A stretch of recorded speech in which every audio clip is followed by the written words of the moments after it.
کسی نامحرم کو اپنے ساتھ نکاح کے لیے دعا میں مانگنا جائز ہے۔ دعا میں یہ مانگیں کہ اللہ میرے لیے جو خیر ہے وہ رشتہ نصیب فرما۔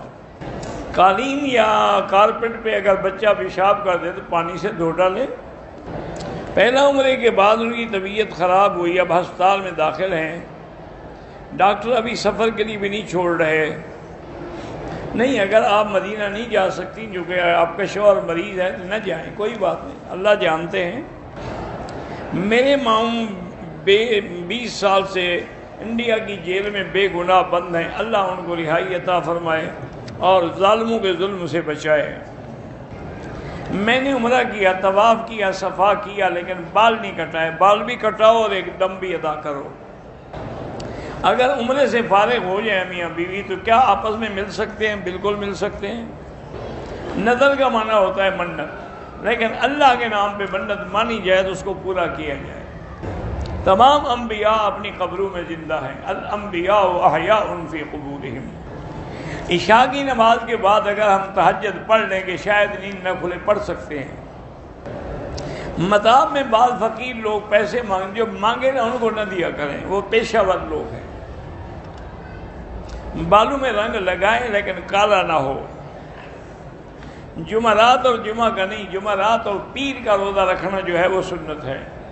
ہمارے ٹرسٹ حفاظت قرآن کے لیے اللہ کامیاب فرمائے، اللہ محفوظ رکھے۔ پہلے ہاتھ رکھیں پھر گھٹنے رکھیں۔ بہرحال کہتے ہیں کہ جی عبدری صاحب کی محنت سے لوگوں کو اصلاح ہو رہی، اللہ مزید اصلاح کرے۔ اگر طواف کے استلام میں استلام چھوٹ جائے تو کوئی حرج نہیں ہے۔ 2 رکعت پڑھ کے استلام کر کے جو صفا بھول گیا تو کوئی حرج نہیں ہے۔ اگر وضو کے لیے کچھ دیر کے لیے اوپر والی چادر لٹکا دے اتار کے، کوئی حرج نہیں ہے۔ اگر حجر اسود کو ہاتھ نہ لگے تو بوسہ نہ دیں، ہاتھ لگے تو پھر ہاتھ کو بوسہ دیں۔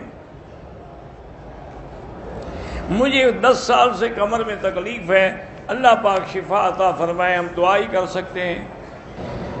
میں اپنے بہن بھائی اور کے لیے رشتہ بالکل کر سکتے ہیں عمرہ۔ ہر عمرے کے بعد بال ہوں یا نہ ہوں سر منڈوانا ضروری ہے۔ باقی پاکستان کی سیاست کا مجھے کوئی علم نہیں ہے، دعا یہ کریں کہ اللہ ملک کو محفوظ رکھے۔ اگر آدمی نے حالت احرام میں ایسے جوتے پہنے، ٹخنے چھپے ہوئے نہیں تھے، بس ٹھیک ہے، انشاءاللہ عمرہ ہو گیا۔ زیارت مدینہ ہو یا مکہ دی، اللہ کے لیے نیت کریں کہ خالص ہماری حاضری اللہ کے لیے ہو، اللہ کی رضا کے لیے ہو۔ بسم اللہ الرحمن الرحیم جہاں مرضی ہے پڑھو، قرآن کی ہر سورت سے پہلے پڑھیں۔ میری بیٹی فریال کی شادی کے لیے اللہ آسان فرمائے، 3 دفعہ سورت الرحمن پڑھ کے دعا کریں۔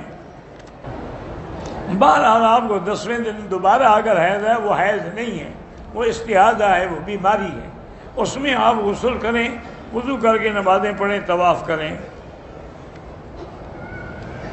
کوئی وہ حیض نہیں ہے۔ حیض 1 دفعہ مہینے میں زیادہ سے زیادہ 10 دن ہوتا ہے۔ دوسرے عمرے کے لیے مسجد عائشہ سے یا جیرانہ سے جہاں سے چاہیں احرام باندھیں۔ میرے ایک بیٹے اور 2 بیٹی دماغی توازن خراب ہے، اللہ شفا عطا فرمائے۔ اگر مسجد عائشہ ویسے جائیں دیکھنے کے لیے تو کوئی احرام ضروری نہیں ہے۔ آب زمزم کے پانی میں دوسرا پانی ملا کے لوگوں کو نہ دیں۔ اگر کسی نے رمضان کے روزے میں اپنی بیوی سے جماع کیا ہے تو اس کو کفارہ دینا ہوگا کہ 2 مہینے کے روزے رکھیں۔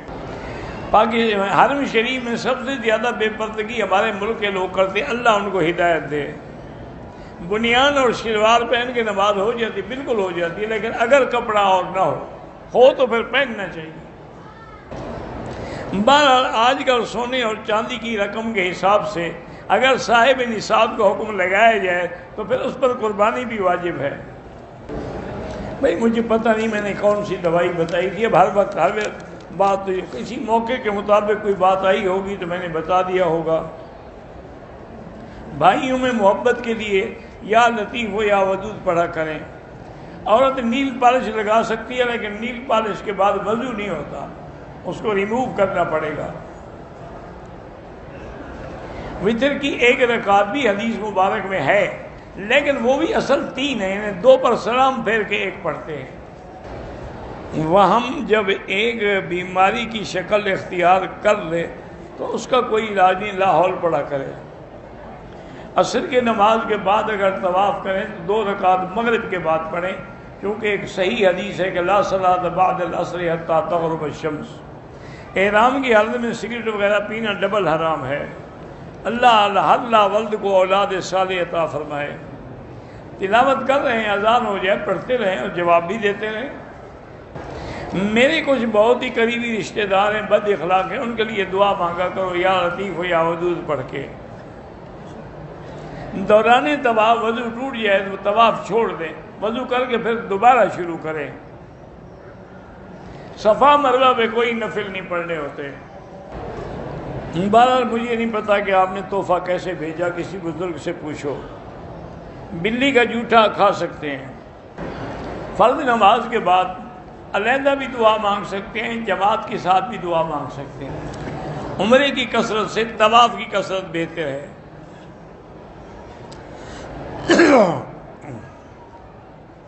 میری بہن کی شادی کو 30 سال ہو گئے، اپنے گھر والے سے بات نہیں کرتی، ان کے درمیان ملاقات بھی نہیں ہے، الگ رہتے ہیں، طلاق دے دو۔ پھر 30 سال گلے میں ڈالنے کی کیا ضرورت ہے ڈھول بجانے کی؟ ہندوستان میں مسلمانوں پہ جو ظلم ہو رہا ہے، اللہ ان کی مدد کرے اور حفاظت کرے۔ اور سجدے کے اندر اپنے بدن کو جتنا زیادہ زمین سے ملائے گی اتنا افضل ہے۔ 13، 14، 15 کا روزہ رکھنا جو ہے وہ سنت ہے، جمعہ آ جائے تب بھی روزہ رکھ سکتے ہیں۔ میں نے حلق سے پہلے احرام کھول دیا، کپڑے پہن لیے، پھر کسی کے بتانے پر احرام باندھا اور حلق کیا، کوئی دم نہیں ہے۔ میت کے پاؤں قبلے کی طرف ہوں، ٹھیک ہے، کوئی حرج نہیں ہے۔ پتہ نہیں کیا لکھا ہے آپ نے، مجھے سمجھ نہیں آئی۔ میرا نکاح ہو چکا ہے، میں دوسرا نکاح کرنا چاہتا ہوں، پہلی بیوی سے اجازت لینا ضروری ہے؟ آپ کے قانون میں ضروری ہے، شریعت میں تو نہیں ہے۔ چھوٹا بچہ بچپن سے اندھا ہے، ان کی آنکھیں بھی کمزور ہیں، اللہ اس کی مشکل حل کرے۔ بارش کی چھینٹیں کپڑوں کو لگ جائے تو دھوئے بغیر ہم نماز پڑھ سکتے ہیں۔ ہاں اگر کوئی اور چیز لگی ہے کپڑے پہ تو پھر دھونا پڑے گا۔ دور سے حجر اسود کو اشارہ کریں اور ہاتھ نہ لگے تو چومنے کی ضرورت نہیں ہے۔ دونوں میاں بیوی عمرے پہ آئے ہوئے ہیں، عمرے سے فارغ ہونے کے بعد وہ آپس میں مل سکتے ہیں، کیوں عمرہ کرنے سے بیوی فارغ ہو جاتی ہے کیا؟ بیوی ہے اس کی، ملے ملے نہ ملے نہ ملے۔ برزخ میں ملاقات ہوگی، اللہ عالم، بہرحال عالم ارواح میں ارواح کی ملاقات ہوتی ہے۔ 2 سجدوں کے درمیان میں دعا پڑھنا جائز ہے، رب اغفر لی وارحمنی وارزقنی واجبرنی واہدنی واعف عنی وعافنی۔